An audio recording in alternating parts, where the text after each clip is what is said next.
The Judicial Service Commission has been asking for submissions on how to improve the way it operates and what should change to improve the way it nominates and disciplines judges. The Helen Suzman Foundation and Freedom Under Law have both made submissions, but the group Judges Matter has also made submissions. Mbekezeli Benjamin joins us now from Judges Matter. Mbekezeli, good afternoon to you. You particularly want proper criteria, clear criteria on how judges are appointed. What do you believe should change? Good afternoon, Stephen. Yes, we have been for many, many years asking that the JSC develop clear criteria for how judges are appointed. And I'm happy to say that the draft that the JSC released last month, and which it wanted comments by the beginning of this week, that's a significant improvement. Those draft criteria tell us quite clearly what the JSC is looking for when it interviews judges. It includes things like legal experience and expertise. It includes integrity and independent-mindedness, amongst other things. These are all the qualities that we expect that the JSC should consider, and we are really excited that the JSC has finally come around to putting them down on paper. You want criteria. You also want a code of conduct for commissioners. What would that be for? So, linked to the criteria, of course, is when the JSC is sitting during interviews, we want all the commissioners to be focused on the job of getting the right people to be judges in our courts. And so we believe that a code of conduct for commissioners will help them in focusing them. Of course, it works alongside the criteria and the question guidelines, because one of the innovations that have come up in these draft criteria by the JSC is guidelines on the kinds of questions that may be asked of candidates during the interviews. As you know, in the past, the JSC has been criticized for its Wild West style of questioning. And so now, with these new guidelines, it seems to be clarifying that commissioners may only ask issues that are relevant to criteria, and they may not put unsubstantiated allegations to candidates. But we require an additional step that there must be a code of conduct so that if people do not observe those guidelines, at least there is a mechanism to force them to do so. So you could have guidelines, but I'm also foreseeing a JSC meeting. It's live, it's in public, the stakes are very high, there's a candidate, maybe they're controversial. Some of the commissioners, of course, are politicians in Mbekezeli. I mean, I wouldn't want to be the chair of the JSC telling some of those MPs that they can't ask that question. I mean, I can imagine the fight that would break out. Well, that's precisely why you need an enforcement mechanism. One of the important developments in these new questioning guidelines is a clearer defined role of the chairperson. The guidelines say that the chairperson of the JSC must ensure that the questions are relevant to criteria. And if they are not, the chairperson may overrule those guidelines. But those questions. But what we want is a step further. If a member of the JSC refuses to accept the ruling of the chairperson, we want for there to be a mechanism where the JSC can write to the body that nominated that commissioner to recall that commissioner, because clearly they don't want to observe the standards that are put in place for all commissioners in the JSC.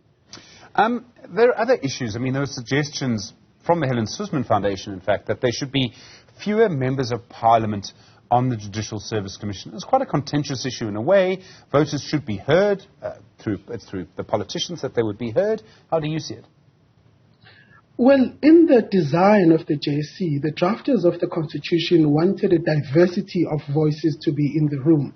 It wanted a broad representation of lawyers and non-lawyers, and we think that is important to keep in place. We believe that there should be a diversity of voices in the room. But what we want, regardless of whether a person is a member of parliament or a practicing lawyer or a judge, everyone must be focused on the job. Everyone must be focused on the job of asking the relevant questions, of trying to find out whether the person that's before them as a candidate has the qualities needed to be a judge.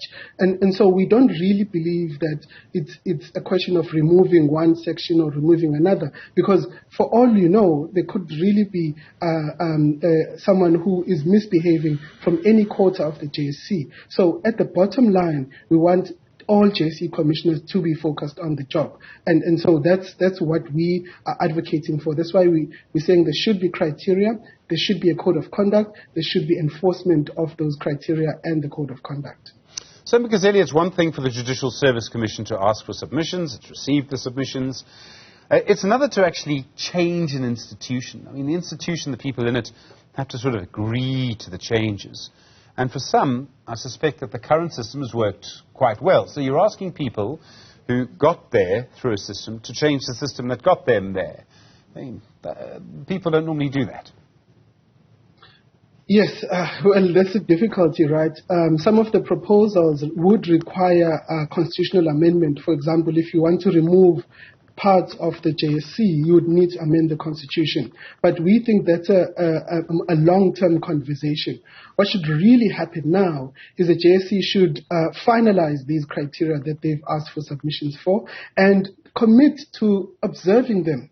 Because one of the things that we've seen is the JSC that has not really observed any sort of standards.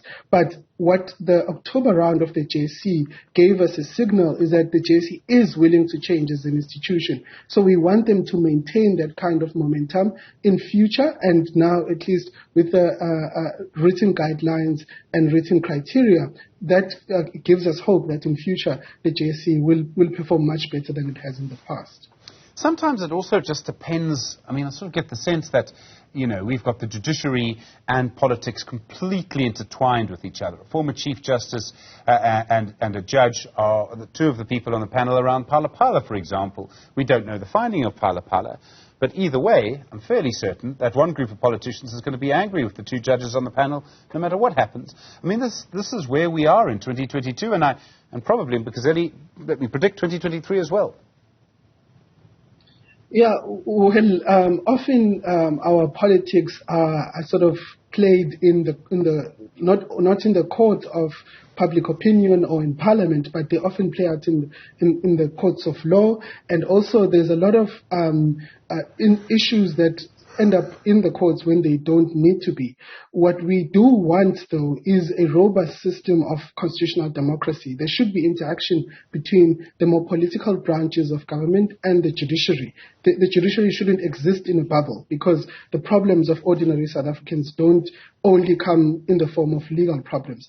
So there should be that kind of debate and contestation. But of course, we want people to respect our institutions.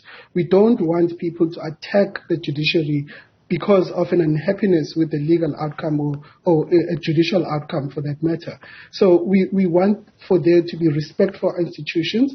Of course, there should be robust debate and discussion, but it shouldn't denigrate to the point where people want to tear down institutions or individuals within those institutions simply because they are not happy with whatever outcomes of the institutions. Mbekezeli Benjamin from Judges Matter, thank you very much indeed.